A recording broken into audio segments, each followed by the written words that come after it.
Stephanie White confirmed Caitlin Clark's off-ball role on Tuesday. ESPN framed it as workload management and rookie frustration. Inside Indiana, the coaching staff was already tearing that narrative apart. Look, anyone who watched the first half of the season knows the drill. Caitlin crosses half court. Two defenders trap her near the logo. The refs swallow the whistle, and suddenly she has to fight through contact just to start a basic play.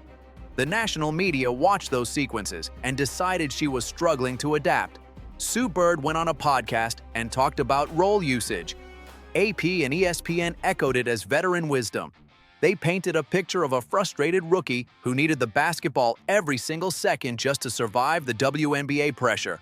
I mean, let us be real here. That was the easy story for the pundits to sell. If Caitlin looks tired, the critics say the rookie wall hit. If she passes out of a double team, the veterans say she is playing passive. But the fans sitting inside Gainbridge Fieldhouse saw something else entirely. They saw a player getting battered for 94 feet because opponents knew the WNBA officials would ignore the fouls. Fever fans knew Caitlin did not need a reduced role. She needed a scheme that stopped letting defenses dictate the terms of engagement. Which brings us right back to what Stephanie White actually confirmed about Caitlin off-ball and why that old media narrative was just dead wrong. White did not walk into the press room and say her star needed protection. She did not say Caitlin was overwhelmed by the pros. She looked at the tape and made a structural adjustment. White wants two ball handlers on the floor, period. Having a second guard bring it up against a full-court press changes the game because it stops opponents from turning every possession into a wrestling match before the offense even sets up. Mitchell brings it up, or Raven Johnson initiates the action. When that happens, Caitlin starts the play away from the primary action. She relocates, she runs off a screen, she catches the pass in open space, and the defense is already scrambling to recover. I will tell you what, that off-ball motion is a nightmare for defensive coordinators, because when Caitlin moves without the rock, defenders panic and overreact. They follow her to the wing, so Aaliyah Boston gets an open lane to the rim. Indiana fan groups lit up the second White explained the two-handler system. The OUR girl finally posts flooded the comment sections after Tuesday's press conference. Fever fans have been waiting for a coach to build a system around Caitlin instead of just letting her take a beating every night. And this is the part the media missed. White is not limiting Caitlin. White is turning her into a weapon you cannot trap. That is the ballgame right there. Once she gives the pass up early, the opposing defense loses its main target point. You can trap a point guard standing at the top of the key. You cannot trap a shooting guard sprinting baseline to baseline behind a pair of heavy screens. The moment Caitlin gives up possession, the defense has to make a choice, and they almost always choose wrong. Take it with a grain of salt if you want, but her actual shooting stats back this up. Early in the year, Caitlin created most of her three-point looks off the dribble while defenders stayed glued to her hip. Then the offensive flow shifted toward motion. She hit more catch-and-shoot threes as the season went on. She went from 32% of her threes coming off the catch to 45% later in the year. She did not improve those numbers by accident. She improved them because the Indiana coaching staff designed it that way. They drew up actions where she gives the pass away, fades into the corner, and pops out right when the defense turns its head. If you ask me, that is how a smart franchise protects a generational player. You do not tell her to shoot less, since that just helps the other team win. You get her better shots by making the defense work harder. When the news broke, AP published the veteran frame, putting Sue Bird beside Caitlin Clark's early frustration. ESPN kept it contextual, trying to treat Bird's comments as normal basketball analysis. Fox and Yahoo pushed more heat into the controversy, looking for a way to pit the established legend against the new star. But Stephanie White brought the entire conversation back to Indiana. White did not need to launch some direct public attack on Bird to win the argument. White answered the whole conversation by treating Caitlin as non-negotiable. That is the part that will bother the old guard, because if Indiana commits to that, the usual talking points start losing oxygen. You cannot keep calling Caitlin a sideshow when her own coach is talking about her as the focal point. And that is where Stephanie White's confirmation proves the Sue Bird narrative was wrong. Bird talked about Caitlin's influence and the pressure she carries as a rookie. ESPN spun that commentary into a story about a young guard learning her place in a veteran league. But White stepped up and confirmed Caitlin is the focal point of the Indiana offense, whether she holds the ball or not. White made it clear that Clark can handle the rock, while also forcing a defense to shift without taking a single dribble. Honestly, it feels like the league office and the veteran media just do not know how to talk about her skill set. They want to put her in a traditional box. They want to label her as a high-usage point guard who dominates possession. But the tape shows a player who racked up 337 assists while leading her own roster in movement away from the play. Sue Bird controlled games through precision and low turnovers. That was her specific lane during her playing career, and she was brilliant at it.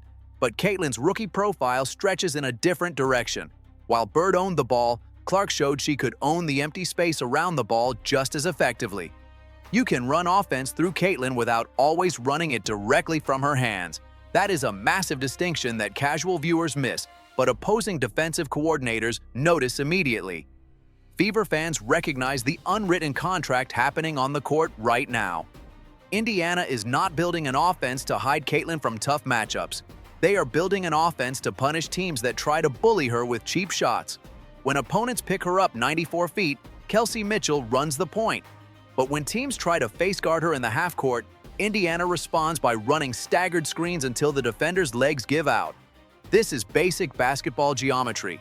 You stretch the floor so wide that the double team breaks because the help defender has too much ground to cover. We have seen this exact officiating issue from the WNBA before. The Carrington eye poke, the Mabry shove. The league consistently lets defenders play rough against Caitlin without calling the foul. So Stephanie White took the physical element out of the initiation phase. She moved the starting line, so Caitlin does not have to absorb a hit just to pass the ball. The Indiana offense is adding layers now. The first action goes to Mitchell. The second action goes to Boston. Then Caitlin starts her movement. The ball swings, the defense rotates, and someone is inevitably late. That is how Indiana becomes harder to trap, harder to scout, and harder to bully. Not by making Caitlin smaller, but by making the floor bigger around her. This is not experimental. You do not accidentally build spacing like that, and you do not accidentally run second and third actions with that kind of timing. You plan it, you drill it, you commit to it even when it looks messy early in the season. Stephanie White is not just tweaking around the edges, she is reshaping how this offense thinks about itself. The Hawkeye family watching this unfold knows exactly what that unlocks, because they have seen Caitlin thrive in motion before. They have seen her punish defenders who lose track of her for even a single second. They have seen how dangerous she is when she does not have to fight through full court pressure just to get into a set play. Now that version is being layered into a professional system with more spacing, more options, and more experience around her. That combination starts to look incredibly tough to contain over a full 40-minute game, and you can feel the entire WNBA adjusting in real time. Defenders do not relax when she gives the ball up. They do not sag off her. They do not cheat toward the paint. They follow her. They track her every step. They stay attached. And every second they do that, someone else is standing wide open. That is the math Stephanie White is playing with. If the league office refuses to step in, the team has to figure it out. Kathy Engelbert and the WNBA executives watched Caitlin take flagrant hits all season and offered zero structural protection. Fans were practically begging for the commissioner to address the foul disparity, but nothing changed. Since the league would not protect her, Stephanie White built a schematic shield instead. You do not need the referees to blow the whistle if the defender cannot even catch the player they are trying to foul. When the offensive system changes, everyone on the roster eats. Boston gets deeper post touches because the weak side help defender is too scared to leave Caitlin open in the corner. Mitchell gets downhill driving lanes because her primary defender is caught watching Caitlin relocate. Lexi Hull gets backdoor cuts, and that is why her production spiked. You can see the locker room buying into this shift. The veterans on the team know exactly who stirs the drink. Kelsey Mitchell has publicly credited Caitlin for opening up the floor, while Aaliyah Boston acts as the ultimate enforcer inside the paint. Lexi Hull practically owes her recent career resurgence to the space Caitlin creates on the perimeter. The media tried to push a narrative that the Fever locker room was divided, but you do not see a team execute complex off-ball actions if they resent the star player. They are running these sets because they know it gets everyone paid. This is not just about Caitlin getting an open look at the basket. This is about Caitlin breaking the defensive rules for everybody else wearing an Indiana jersey. I would argue that is the true value of off-ball gravity in the modern game. The defense has to account for her even when she is standing 30 feet from the hoop. Now watch this. Opposing coaches are calling real timeouts to adjust to a player who does not even have the ball.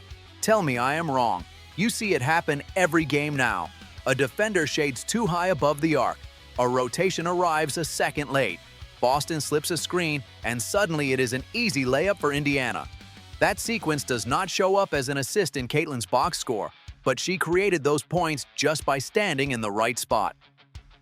Let us talk about the supporting cast for a second. When the ball moves side to side, Boston gets better positioning down low.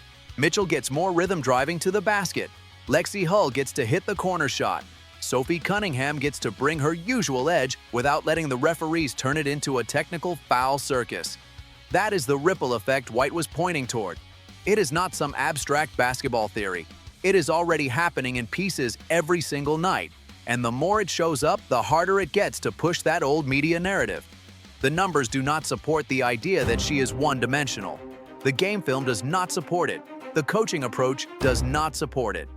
The unwritten agreement between Stephanie White and Caitlin Clark is obvious if you are watching closely. White did not walk in saying the Fever needed less Caitlin. Nobody serious around the Indiana franchise was thinking that. When someone drops 19.2 points and leads the entire league in assists at the same time, you do not shrink that production. You shape it. You stretch it. You find ways to make defenses panic even when she is not touching the leather. The contract is simple. Trust the system, and the system amplifies you. White asked for shared control, not less control. Let Kelsey Mitchell initiate a set. Let Aaliyah Boston touch it early. Let the offense breathe for a second. And then, when the defense relaxes for half a beat, Caitlin strikes. Not forced, not predictable, clean. So let us ask the question nobody on the national broadcast wants to touch right now. How many head coaches in this league have publicly defended the way off-ball gravity creates advantages for their stars, the way White just did? And why do so many of them stay quiet when those same foul disparity patterns show up in games? There is one thing that sits in the background of all this, and people keep dancing around it. How many teams in this league have actually adjusted their defensive approach to Caitlin's off-ball movement in a real consistent way? Over a stretch of games, you can count them on one hand, and that tells you something crucial. If the adjustment is not happening, the pressure keeps building.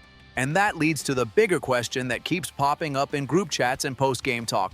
How many coaches have publicly addressed the difference in how Caitlin gets defended versus how she gets called for fouls? Not hinted at it, not sidestepped the issue, actually addressed it. That is where things get completely quiet, and it is why this whole conversation does not stay contained to just offense. The veterans who complained about Caitlin's massive fan attention all summer are real quiet now. They wanted her to prove she could play within a team system without dominating the shot clock. Well, she is playing within the system, and the system is tearing their defensive coverages apart. You cannot keep acting like Clark's supporters are making things up when the Fever themselves acknowledge the outside noise she carries. Which brings us to the final piece of what Stephanie White confirmed about Caitlin off-ball. The media wants a controversy to drive their ratings. They want a feud between the rookie and the established veterans. AP and Bleacher Report love framing this entire situation as a generational clash. But the Indiana front office does not care about the podcast or the morning debate shows. The Fever care about spacing, and they care about keeping Caitlin fresh for the fourth quarter. If you run a player into a brick wall every possession for 30 minutes, her legs go dead. Her deep shot falls short. The passing decisions get slower as the game drags on. White knows that reality. So she spreads the initiation duties around the roster. She lets Caitlin breathe for 5 seconds of possession, and when the defense finally relaxes, Caitlin strikes. People try to set up a clean moment where White debunked Bird, but the reality is more structural. Bird made a career off pacing and orchestrating everything from the top of the key. Clark is adding layers on top of that kind of control. She is not replacing it. She is expanding it. And that expansion is what makes opposing defenses panic. Because you cannot scheme for everything at once. You have to pick something to take away. And with Caitlin, whatever you pick leaves something else wide open. That is why that mid-season shift in her catch-and-shoot percentage mattered more than any single game result. It was not just a random statistical bump. It was hard evidence of adaptation. It was evidence that she was learning how to scale her game beyond just holding the basketball. And once that clicked, even partially, the rest of the league had to take it seriously. Fever fans have been asking for this kind of coaching adjustment since early May. They saw the defensive traps early on. The bruises piled up for months, and the whistle disparity became too obvious to ignore. Now they have a head coach who publicly backs her star with actual tactical adjustments instead of issuing empty public relations talk. It makes you wonder how long the national media will hold on to their outdated narrative. The raw numbers do not support the idea that she needs the ball every second. The game film does not support it either. The coaching approach actively disproves it every single night. Caitlin plays Friday. The Fever keep running multi-guard sets. Stephanie White holds the clipboard. Whether defenses finally adjust to her without the ball, we will see.